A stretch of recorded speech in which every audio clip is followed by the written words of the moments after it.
हाँ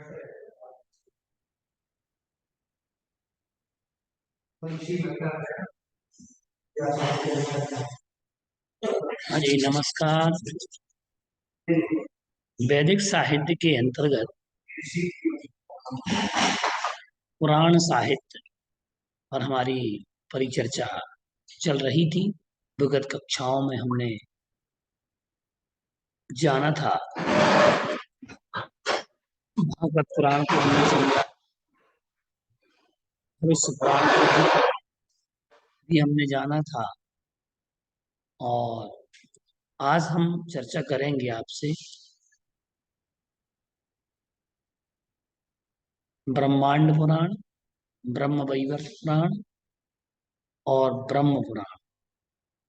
इसके अतिरिक्त हम आपसे परिचर्चा करेंगे वामन पुराण, वराह पुराण, वायु पुराण और विष्णु पुराण। इस पर हम आपसे परिचर्चा करेंगे। मुख्यतया जैसा समय रहेगा वैसा हम आपसे चर्चा करेंगे। मुख्य रूप से आज हम ब्रह्म पुराण, ब्रह्म वैवर्त पुराण और ब्रह्मांड पुराण पर परिचर्चा करने जा रहे हैं। इसकी विषय वस्तु क्या है, प्रतिपाद्य क्या है और क्या इसके अंदर वर्णन किया गया है, ये विषय हम आपके सामने रखेंगे। ब्रह्म पुराण ये सर्वप्रथम रचित होने के कारण आदि पुराण की संज्ञा पे थे। वैदिक पुराणों में ब्रह्म पुराण को आदि पुराण कहा गया है। इसके एक परिशिष्ट को सौर पुराण भी कहते हैं। दो बातें आप समझ लो, इसको आदि पुराण कहा जाता है और इसके एक परिशिष्ट को सौर पुराण कहा है। जैसे भविष्य पुराण में एक परिशिष्ट दिया गया है तो उसको उसकी संज्ञा दी गई है। इसमें 1387 श्लोक है और पुराण में सूर्य को शिव मानकर उसकी महत्ता को प्रतिपादित किया गया है। साथ ही सूर्य की सर्वोपरि महिमा, उत्कल प्रदेश की महिमा, शिव पार्वती विवाह, तीर्थ वर्णन किया गया है।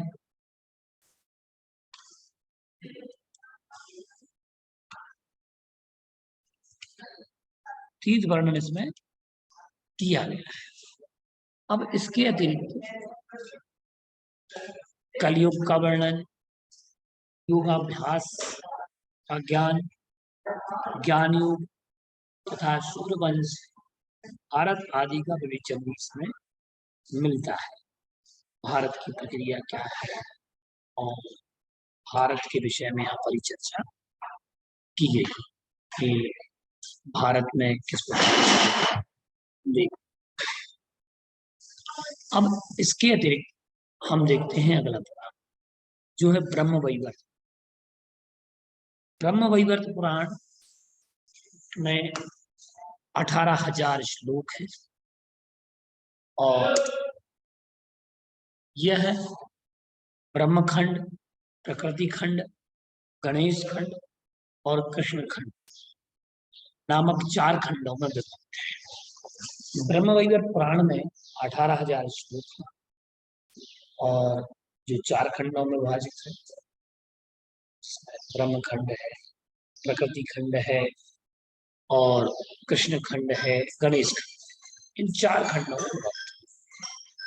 श्री कृष्ण के द्वारा अपने से पूर्व ब्रह्म स्वरूप को प्रकट कर देने से एवं संपूर्ण सृष्टि को ब्रह्म से उत्पन्न होना स्वीकार करने से इस पुराण को ब्रह्म वैवर्त पुराण कहा जाता है। सुने, श्री कृष्ण के द्वारा अपने से पूर्व ब्रह्म स्वरूप को प्रकट कर देने से एवं संपूर्ण सृष्टि को ब्रह्म से उत्पन्न होना स्वीकार करने से इस पुराण को ब्रह्म वैवर्त पुराण कहा जाता है। इसमें विश्व का स्वरूप,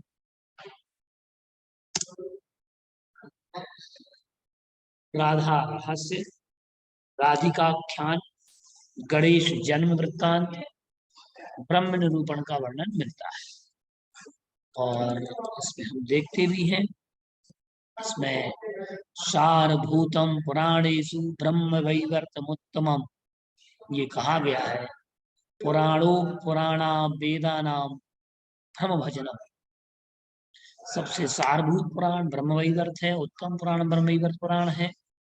और पुराण और उपपुराण ये वेदों के जो भ्रम जनम, ये कहा है।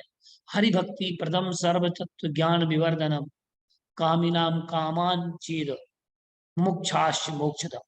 इन्होंने कहा है कि कामियों को काम की प्राप्ति होती है, जो मुमुक्षु हैं और उनके लिए मोक्ष को प्रदान करने वाला है। हरि भक्ति प्रदम, हरि भक्त को हरि भक्ति को देने वाला है। सर्व तत्व ज्ञान, और ज्ञान देने वाला है। ज्ञान विवर्धनम, ज्ञान का वर्धन करने। कामी नाम कामन चेद मोक्षाश मोक्षदम भक्ति प्रदम वैष्णवानाम वैष्णवानाम कल्प वृक्ष स्वरूप। भक्ति प्रद है वैष्णवों के लिए कल्प वृक्ष के स्वरूप।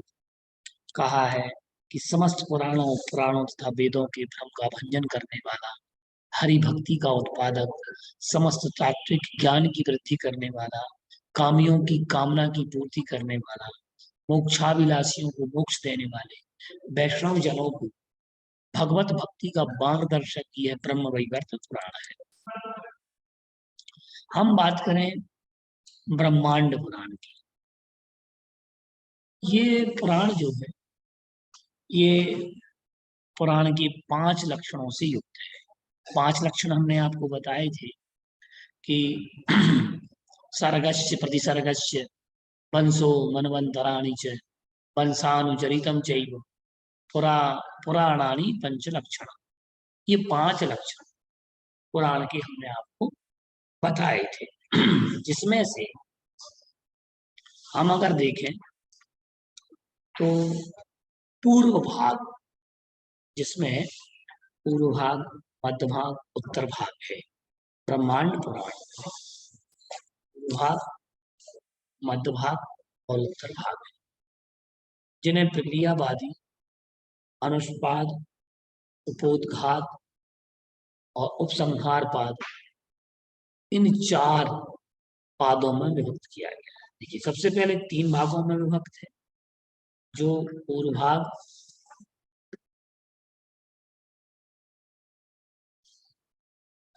एक तो पूर्व भाग है और प्रक्रियापाद। अब इन पूर्व भाग, मध्य भाग, उत्तर भाग, 3 भाग, इसके अलावा 4 पाद और हैं। एक प्रक्रियापाद है, अनुष्पाद है, उपोद्घात है और उपसंहार पाद है। ये इसमें विभाजित है। प्रक्रियापाद और अनुष्पाद को भाग, उपोद्घात को मध्य भाग और उपसंहार पाद को उत्तर भाग कहा गया है। इनमें लगभग 12,000, इसमें 12,000 श्लोक और 56 अध्याय है। ब्रह्मांड 12,000 श्लोक और 56। हम क्रम से इनके भागों की विषय वस्तु को ध्यान में देखते हैं, रखते हैं कि समस्त महापुराणों में यह पुराण अंतिम होते अत्यंत महत्वपूर्ण है। छंद शास्त्र की दृष्टि से यह उत्तम पुराण है। पूर्व भाग के प्रक्रिया पाद में पहले कर्तव्य का उपदेश, नई निषाख्यान, हिरण्यगर्भ की उत्पत्ति,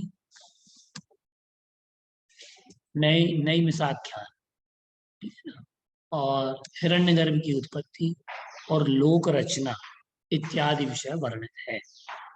द्वितीय भाग में कल्प तथा मनवंतर का वर्णन है। तत्पश्चात इसमें लोक ज्ञान, मानुषी सृष्टि, कथन, रुद्र सृष्टि, वर्णन, महादेव, विभूति, ऋषि सर्ग, महादेव की विभूति का वर्णन है, ऋषि सर्ग, अग्नि विजय और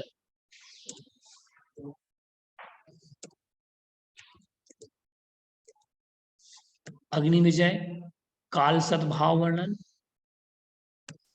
प्रियवत वंश का वर्णन, पृथ्वी का दैर्घ्य और विस्तार, भारतवर्ष का वर्णन, फिर अन्य वर्षों का वर्णन, जम्बू आदि 7 द्वीपों का परिचय, नीचे के पातालों का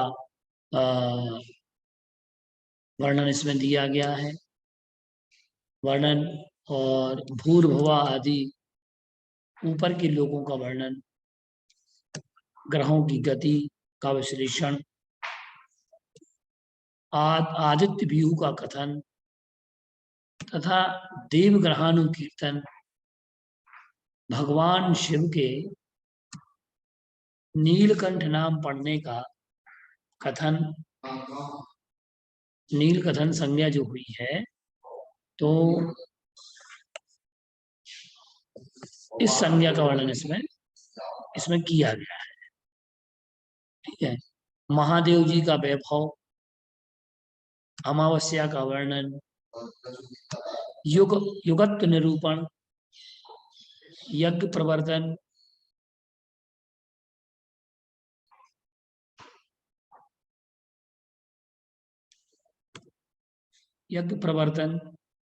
अंतिम 2 युगों का कार्य, युग के अनुसार राजा प्रजा का लक्षण, ऋषि प्रवर वर्णन, वेद व्यसन वर्णन, स्वयंभू मनवंतर का निरूपण, शेष मनवंतर का कथन, पृथ्वी दोहन, चाक्षुष और वर्तमान मनवंतर के सर्ग का वर्णन। ये पूर्व भाग का वर्णन हमने आपको बताया है। मध्य भाग की हम बात कहें तो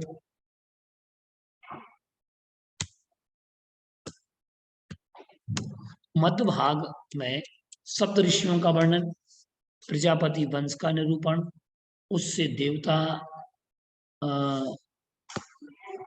देवता आदि की उत्पत्ति, और इसके बाद विजयाभिलाषा मरुदगणों की उत्पत्ति का कथन है। कश्यप ऋषि की संतानों का वर्णन, जो कश्यप ऋषि की संतान थी उनका वर्णन किया गया है। ऋषि वंश निरूपण, पितृकल्प कथन, श्राद्ध कल्प कथन, वैवस्वत मनु की उत्पत्ति, उनकी सृष्टि, मनुपुत्रों का वंश, गांधर्व निरूपण, इक्ष्वाकु वंश का वर्णन। इसमें भी इक्ष्वाकु वंश का वर्णन बहुत मिलता है, अगर आप लोग देखना चाहें तो इसमें से आप इक्ष्वाकु वंश का वर्णन आप जान सकते हैं। इक्ष्वाकु वंश तो आप समझते हैं ना आप लोग, इक्ष्वाकु वंश। हाँ सर, भगवान आदिनाथ। हाँ, उनकी वंश का वर्णन इसमें किया गया है। ठीक है ना। अब एक ययाति चरित्र, एक ययाति नाम के राजा हुए हैं, उनके चरित्र का वर्णन, यदुवंश निरूपण। ये विषय वस्तु में आप लोगों को कुछ नहीं बता रहा हूँ कि आपके आगे शोध के लिए काम में आएगा। अगर आपका विषय कार्तवीर्यार्जुन चरित्र, परशुराम चरित्र, वृष्णिवंश जो था, तो इस वृष्णिवंश का भी वर्णन, सगर की उत्पत्ति समझते हैं। जो एक राजा सगर थे, अपने जैन दर्शन में एक अजितनाथ भगवान के शासन काल में कौन से चक्रवर्ती हुए हैं? चक्रवर्ती हुए हैं। कौन से? सगर चक्रवर्ती हुए। हाँ, सगर चक्रवर्ती। तो इसमें सगर चक्रवर्ती की कथा भी इसमें वर्णित है। और शुक्राचार्य कृत इंद्र का पवित्र स्तोत्र देवासुर संग्राम की कथा, विष्णु का महात्मा, बलिवंश निरूपण, और कली काल में होने वाले राजाओं का चरित्र आदि लिखे गए हैं। इसमें मुख्य रूप से विषय वस्तु तो आपने समझा। 7 ऋषियों का वर्णन है, कश्यप वंश का वर्णन है, वैवस्वत मनु की उत्पत्ति बात कही गई, गंधर्व का निरूपण है, इक्ष्वाकु वंश का निरूपण है, ययाति राजा, यदुवंश, कार्तवीर्य, परशुराम और का चरित्र, वृष्टि वंश का चरित्र, राजा सगर की उत्पत्ति, भार्गव का चरित्र, कार्तवीर्य, भार्गव, और्व की कथा, शुक्राचार्य के कृत इंद्र का पवित्र स्तोत्र, देवासुर संग्राम की कथा, बलि का वंश, बलि वंश का निरूपण और कलयुगीन राजाओं का। उत्तर भाग के चौथे उपसंहार पाद में वैवस्वत मनवंतर की कथा ज्यों की त्यों लिखी गई है। जो कथा पहले संक्षेप में कही गई है उसका यहाँ विस्तार से निरूपण किया गया है। जो ऊपर बताई गई ना मनवंतरों आदि की, उसका इसमें उत्तर भाग में विस्तार से निरूपण किया गया है। भविष्य में होने वाले मनुओं की कथा कही गई है। विपरीत कर्मों से प्राप्त होने वाले नरकों का विवरण भी लिखा गया है। नरकों का वर्णन इसमें दिया गया है। और इसके बाद शिव धाम का वर्णन और सत्व आदि गुणों के संबंध में से जीवों की त्रिविधि गति का निरूपण किया गया है। इसके बाद अन्वय तथा व्यातिरेका दृष्टि, अनिर्देश, आतर्क्य, ठीक है ना, और परब्रह्म परमात्मा के स्वरूप का प्रतिपादन इसमें किया गया है। तो इस प्रकार से ये हमने 3 पुराणों के बारे में जाना। एक तो ब्रह्म पुराण, ब्रह्म वैवर्त पुराण और ब्रह्मांड पुराण। और इसे 3 भागों में विभक्त है। 4 पाद इसके हैं और पूर्व भाग, मध्य भाग, उत्तर भाग और 4 पाद इसमें बताए थे। प्रक्रिया पाद, अनुष्पाद, उपोद्घात और उपसंहार पाद, ये बात यहाँ पर कही गई। अब हम देखते हैं वाचतुष्टयम, वामन पुराण।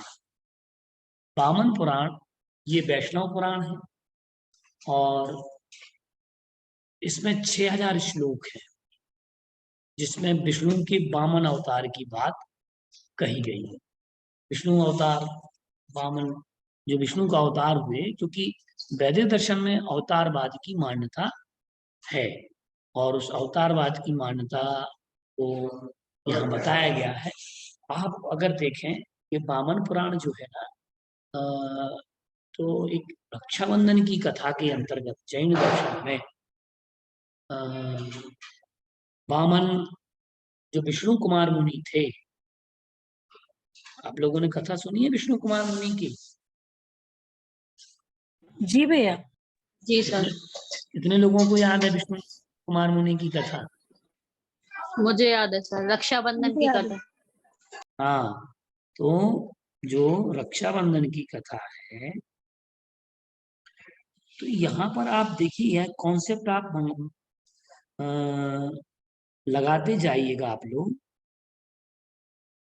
कि ये जो कथा, इसलिए मैं आप लोगों को पुराण की कथा ये बता रहा हूँ कि रक्षाबंधन की जो कथा है, क्योंकि एक्चुअल में हम अगर देखें तो भविष्य पुराण में भी रक्षाबंधन की कथा अलग आती है।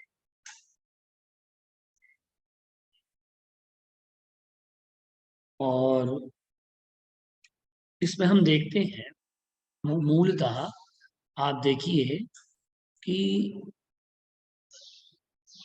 इस कथा में और इस पुराण में क्या आपको समानता मिलती है। तो ये देखिएगा आप लोग कि इसमें क्या कह रहे हैं, आप इसका तुलनात्मक अध्ययन करते जाइएगा। इसलिए मैं आप लोगों को ये पुराण आदि की कथा बता रहा हूँ। विषय तो ठीक लग रहा है कि नहीं लग रहा है, आप लोगों को समझ में आ रहा है कि नहीं? आ रहा है। हाँ, ये वैष्णव पुराण है। 6000 इसमें श्लोक हैं, जिसमें विष्णु के वामन अवतार का विस्तार वर्णन होने से इसका नाम वामन पुराण रखा गया। इस पुराण की सबसे बड़ी विशेषता यह है कि यह वैष्णव पुराण होते हुए भी वैष्णव और शैव धर्मों के सामंजस्य से परिपूर्ण है, क्योंकि विष्णु और शिव की भक्ति एवं पूजा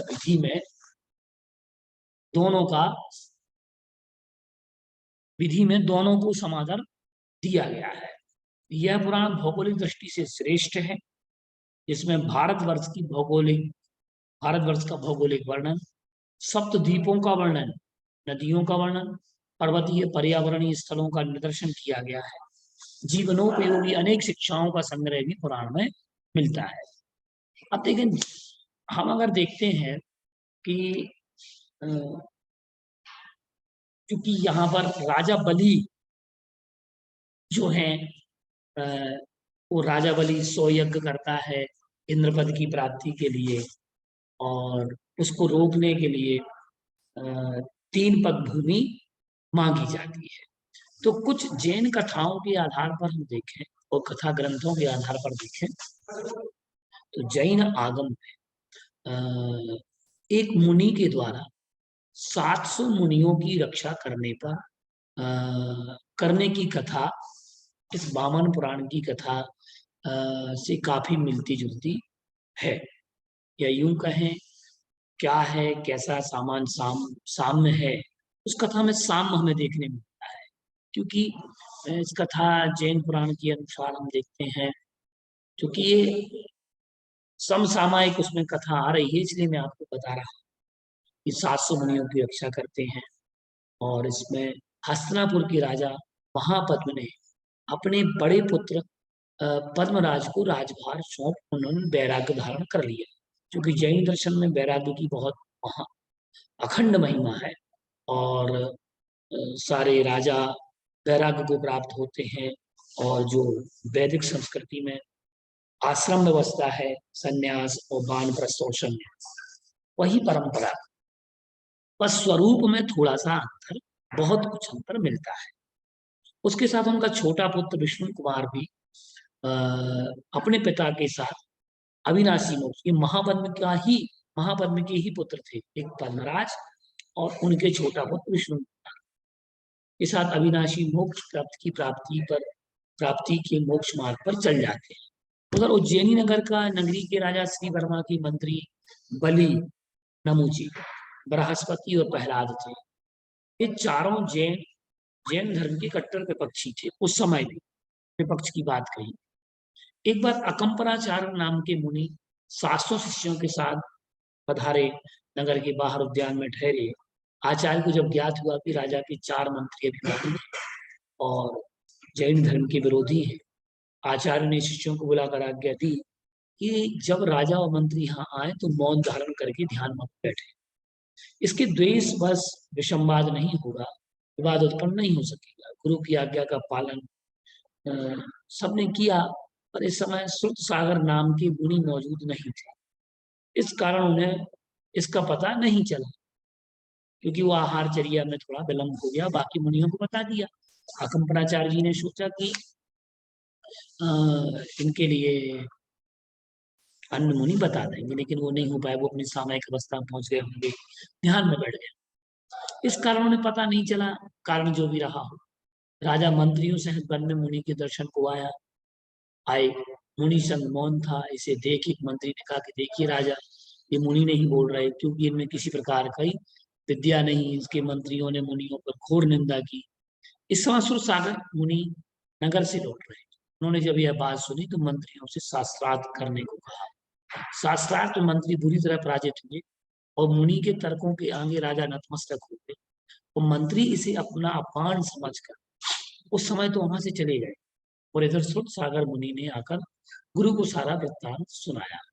आचार्य ने उन्हें जंगल में उसी स्थान पर जाकर तप करने को कहा, और जहां उन्होंने शास्त्रार्थ किया था, ताकि संघ के अन्य लोगों पर उपसर्ग नहीं आए। यह तो निश्चित था कि मंत्री अपमान से कुपित हो उपसर्ग करेंगे। ऐसा ही हुआ। ध्यानमग्न मुनि सुरसागर पर मंत्रियों ने मौका पाकर हमला किया।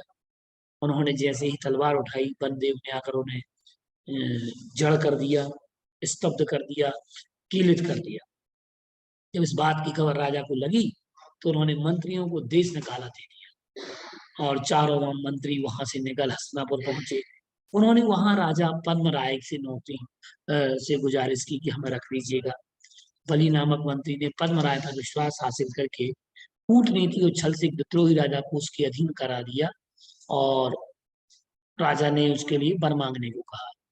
तो उस वक्त राजन वक्त में अपने मांग लूंगा वक्त आने पर अकंपनाचार्य मुनि संग हस्तिनापुर पहुंच चुके थे, और पद्मराय अनन्य जैन भक्त थे। बलि को जब इसकी जानकारी मिली तो उसके अंदर बदले की भावना बलवती, और उसने राजा से अपना वर मांगा और कहा कि राजन, मुझे 7 दिन के लिए राजा बना दीजिए। राजा ने उसे वर दे दिया। राजपाट देकर निश्चिंत तो महल में चले गए। इधर बलि ने अपनी चालें चलना शुरू कर दिया। तो आचार्य से 700 मुनियों के संग पर उपसर्ग करना प्रारंभ किया। जिस स्थल पर मुनि संग ठहरा था वहां चारों ओर कांटेदार बागड़ बनवाकर नरमेध यज्ञ का नाम दे वहां जानवरों के रोम, हड्डी, मांस, चमड़ा आदि होम में डालकर यज्ञ किया। इससे मुनियों को फैली दुर्गंध और दूषित वायु से परेशानी हुई और उन्होंने अन्न जल त्याग कर समाधि कर। मुनियों के गले रुनने लगे, आंखों में पानी आने लगा और उनके लिए सांस लेना मुश्किल हुआ। अन्न जल का त्याग कर दिया।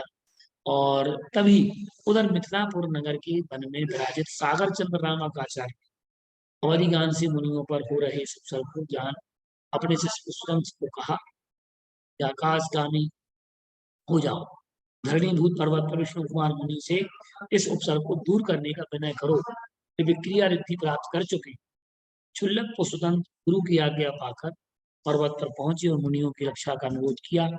विष्णु कुमार मुनि अभिलंब हस्तिनापुर आए। उन्होंने पद्मराय को धिक्कारा, तुम्हारे राज्य में ऐसा अनर्थ क्यों हो रहा है। राजा ने उन्हें पूरा वृत्तांत सुनाया और जिसे जान मुनि 52 अंगुल का शरीर बनाकर ब्राह्मण का वेश धारण कर बलि के पास गए और बलि ने उनके आदर सत्कार किया। ब्राह्मण का वेश, जो विष्णु कुमार मुनि थे, तो यहाँ 52 पुराण जो है उन्होंने 52 वेश बनाया, 52 अंगुल का, 52 अंगुल का। तो यहाँ विष्णु 52 पुराण में और इसमें इसकी कथा और इसकी कथा में काफी साम्य है, इसलिए मैं आपको सुना रहा हूँ और उनसे सेवा का मौका देने को कहा। इस पर ब्राह्मण वेशधारी मुनि ने उसे 3 डग जमीन मांगी। मुनि ने अपनी रिद्धि का प्रयोग करते हुए शरीर बड़ा किया और जमीन नापना शुरू किया। पहले डग में सुमेरु पर्वत, दूसरे में मानुषोत्तर पर्वत, तीसरे डग के लिए जमीन नहीं बची। उन्होंने बलि से कहा कि अब क्या करूं। बलि ने कहा कि मेरे पास जमीन तो नहीं है, आप मेरी पीठ पर डग रख दीजिए। मुनि ने तीसरा कदम बलि की पीठ पर रखा तो बलि कांपने लगा। देवासुरों के आसन कंपायमान हो गए और सभी अवधिगान से वृत्तांत जान वहां मुनि क्षमा याचना प्रार्थना की और मुनि ने बलि की पीठ से चरण हटाया और असली रूप प्रकट हुए। तो ये कथा थी नगरवासी। तो ये 52 पुराण की जो कथा है और वहां विष्णु का अवतार, विष्णु ने अवतार लिया 52 का, 52 रूप बनाया और 3 कदम जमीन मांगी, सारे लोगों को नाप लिया और 2 डग में, और इसके बाद तीसरा डग उन्होंने बलि के सिर पर, पीठ पर रखने का उल्लेख उसमें मिलता है। तो ये 52 पुराण का उल्लेख है। ठीक है ना, समझ में आ गई कथा?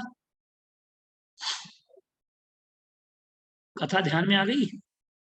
जी भैया। हाँ ठीक है, चलो अपन आगे बढ़ते हैं आगे वाले पुराण पर। ठीक है, ये तो मैंने इसमें बीच में प्रसंग बस कथा आई तो मैंने कथा आपको सुना दी। पुराण तो इसमें देखते हैं, अगर भौगोलिक दृष्टि से 52 पुराण बहुत श्रेष्ठ है। भारतवर्ष का भौगोलिक वर्णन है, 7 महाद्वीपों का, नदियों का वर्णन है, पर्वतीय पर्यावरणीय स्थलों का निदर्शन है, जीवनोपयोगी अनेक शिक्षाओं का भी संग्रह इस पुराण में किया गया है। वराह पुराण, यह पुराण 218 अध्यायों 24,000 श्लोकों से समन्वित है। इसमें विष्णु के वराह अवतार के साथ इसमें वैष्णव व्रतों का संकलन, नचिकेता उपाख्यान, मथुरा तीर्थ महात्मा का विवेचन किया गया। वायु पुराण की हम अगर बात कहें तो ये 12 अध्यायों और प्रक्रियावाद, अनुसंपाद, उपोद्घात, उपोद्घात पाद, उपसंहार पाद नाम के 4 पादों में विभक्त है और 24,000 श्लोकों में निबद्ध है, परंतु वर्तमान में केवल 11,000 श्लोक इसके प्राप्त होते हैं वायु पुराण के। इसमें सृष्टि रचना, कल्प, युग वर्णन, मनमंत्रों का वर्णन, सृष्टि का भूगोल, राजाओं के वंशादि विषयों का विद्वत्तापूर्ण वर्णन अन्य पुराणों की अपेक्षा अधिक बुद्धि संगत है। वायु पुराण में विकास सिद्धांत का प्रतिपादन, वैदिक तत्वों और पौराणिक उपाख्यानों का समन्वय, योग द्वारा शारीरिक और आध्यात्मिक कल्याण, मानसिक विकारों का प्रतिकार, अहिंसा का प्रतिपादन वायु पुराण में किया गया है। वैज्ञानिक तथ्य, आध्यात्मिक ज्ञान आदि अनेक विषयों का वर्णन सरल शैली में प्रतिपादित किया गया है और इसे शैव पुराण भी कहा जाता है। विष्णु पुराण की बात कहें, विष्णु महापुराण का साहित्यिक, दार्शनिक और ऐतिहासिक महत्व है। इसे प्रवक्ता पाराशर और श्रोता मैत्रेय है। इसके प्रवक्ता पाराशर और श्रोता मैत्रेय है। पुराणों के समस्त लक्षणों से युक्त यह विष्णु पुराण 6 खंडों, 26 अध्यायों, 27,000 श्लोकों में विभक्त है परंतु वर्तमान में केवल 7,000 श्लोक प्राप्त होते हैं। प्रथम खंड की बात करें तो इसमें काल का स्वरूप, सृष्टि की उत्पत्ति, ध्रुव, पृथु, प्रहलाद वृत्तांत का वर्णन किया गया है। द्वितीय खंड में लोगों का स्वरूप, जो लोगों का स्वरूप क्या है और एवं उनका संबंध ग्रह, नक्षत्र, ज्योतिष तथा जीवन उपयोगी विद्याओं की विवेचना की गई है। तृतीय खंड में मनवंतर, वेद, शाखाओं एवं ग्रस्त धर्म की विशद व्याख्या प्राप्त होती है। चतुर्थ खंड में विविध वंशों की वंशावली, वंशोत्पन्न राजाओं के चरित्र का वर्णन मिलता है, यथा सूर्यवंश है, चंद्रवंश है, इनका वर्णन। पंचम खंड में विष्णु पुराण का बृहद खंड है, जिसमें श्री कृष्ण चरित्र, उनकी लोकोत्तर कथाओं का विस्तृत वर्णन किया गया है। छठवें खंड में प्रलय और मोक्ष की व्याख्या की गई है और जिसमें उपर्युक्त विवेचन की अतिरिक्त विष्णु को अवतार मानकर उनकी उपासना तो की गई है, साथ ही विष्णु और शिव में अभेद बतलाया गया है। विष्णु और शिव अभेद हैं, इनमें कोई भेद प्राप्त नहीं हो। इस प्रकार से हम आपको एक बार और रिवाइज करा देते हैं विषय वस्तु, ताकि आप लोगों को ये याद रहेगा। हमने ब्रह्म पुराण को जाना, जिसमें 13,787 श्लोक हैं। इसे आदि पुराण कहा जाता है। सौर पुराण, इसके एक परिशिष्ट को सौर पुराण भी कहा जाता है। और सूर्य को शिव मानकर उसकी उपासना की गई, महिमा गाई गई है। उत्कल प्रदेश का इसमें वर्णन मिलता है। शिव पार्वती का विवाह, तीर्थ वर्णन, कलयुग वर्णन, योग अभ्यास, ज्ञान योग, सूर्यवंश, भारत आदि का विवेचन। ब्रह्मवैवर्त पुराण में 18,000 श्लोक हैं और यह ब्रह्म खंड, प्रकृति खंड, गणेश खंड तथा कृष्ण खंड, 4 खंडों श्री कृष्ण द्वारा अपने से पूर्व ब्रह्म स्वरूप को प्रकट कर देने से एवं संपूर्ण सृष्टि को ब्रह्म से उत्पन्न होना स्वीकार करने से इसे ब्रह्म वैवर्त कहा है।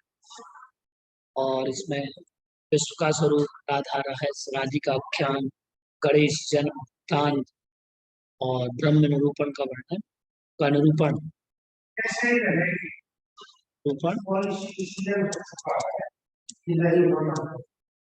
ब्रह्म निरूपण मिलता है। ये इसके अतिरिक्त हम देखते हैं ब्रह्मांड, यह 5 वचनों से युक्त है। पूर्व भाग, मध्य भाग, उत्तर भाग, जिन्हें प्रक्रिया पाद, उपोद्घात प्राप्त किया। इसमें 12,000 श्लोक हैं, 56 अध्याय है। पूर्व भाग में नैमिषाख्यान, हिरण्यगर्भ की लोक की रचना, लोक ज्ञान, मानुषी। द्वितीय भाग में कल्प, मनवंतर का वर्णन, सृष्टि का कथन, रुद्र सृष्टि वर्णन, महादेव की अग्नि विजय और इसके अलावा जम्बूद्वीप, भारतवर्ष आदि का वर्णन इसमें किया गया है। शिव का नीलकंठ संज्ञा का वर्णन किया गया है और यज्ञ का है वर्णन है। मनवंतरों अंत भाग में वंशों का वर्णन है, सप्तऋषियों का वर्णन है, काश्यप वंश और इक्ष्वाकु वंश, मनु और वृष्णि वंश। और इस प्रकार से इसमें कुल मिलाकर के वंशों के यदुवंश। उत्तर भाग में मनवंतरों की कथाएं इसमें वर्णित हैं और वामन पुराण में 6,000 श्लोक हैं और विष्णु के वामन अवतार की कथा का सविस्तार इसमें वर्णन किया गया है। राजा बलि और विष्णु दोनों की कथा का इसमें बहुत अच्छा वर्णन है, क्योंकि वैष्णव और शैव धर्मों का सामंजस्य इसमें देखने को मिलता है। वराह पुराण में 218 अध्याय हैं, 24,000 श्लोकों में समन्वित है और इसमें विष्णु वराह के अवतार की कथा वर्णित है। मथुरा तीर्थ का महात्म विवेचन है। वायु पुराण 12 अध्यायों में विभक्त है, 24,000 श्लोक हैं, 4 पाद हैं, प्रक्रिया, अनुषंग पाद, उपोद्घात पाद, उपसंहार पाद, 4 पाद। इस प्रकार से हमने ये जाना। विष्णु पुराण जो है ये साहित्यिक, दार्शनिक, ऐतिहासिक दृष्टि से महत्वपूर्ण है। इसके प्रवक्ता पाराशर एवं श्रोता मैत्रेय हैं और पुराणों के समस्त लक्षणों से युक्त हैं। 26 में 6 खंड, 26 अध्याय और 27,000 श्लोक और खंडवार हमने आपको विषय वस्तु बताई ही थी। तो इस प्रकार से हमने ये पुराणों का वर्णन जाना कि पुराणों का वर्णन क्या है। ठीक है ना। इस प्रकार से ये हमने पुराणों का वर्णन, आगे भी हम अन्य अग्नि पुराण है, अन्य पुराणों का विषय हम और आगे लेंगे। आप लोगों को विषय वस्तु समझ में आ रही है कि नहीं आ रही है?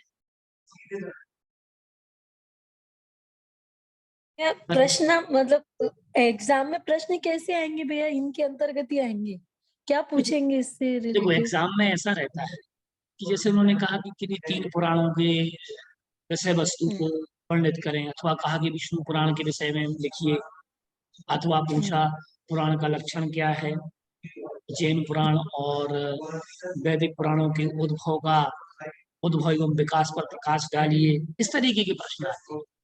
ठीक है ना। जी पूछ लिया उनने। 1 नंबर पे पूछ सकते हैं कि 24,000 श्लोक किन पुराण में है, किस श्लोक किस पुराण में है, उन्होंने पुराणों के नीचे ऑप्शन में नाम लिख दिए। हाँ ठीक है ना। इस प्रकार से जी भैया। अनुभूति समझ में आ रहा है कि नहीं आ रहा है? हाँ बबीता जी, सर। ये विषय वस्तु रोचक लग रही कि नहीं लग रही है आप लोगों को? लग रही है भैया, कैसा? ठीक लग रही है बबीता जी, जी। विषय वस्तु ठीक चल रही है कि नहीं चल रही है? जी ठीक चल रही है भैया। हाँ, तो आप लोग इस पुराणों को पढ़ाने का उद्देश्य हमारा मात्र ये है कि आप लोग उन चीजों को समझेंगे, कभी एकाक्षी बात नहीं कहेंगे। जैसे अभी वामन पुराण की बात आई, तो इनकी कथाओं में क्या वर्णन है आपको पता थोड़ी ना था कि वामन पुराण में क्या कथा है।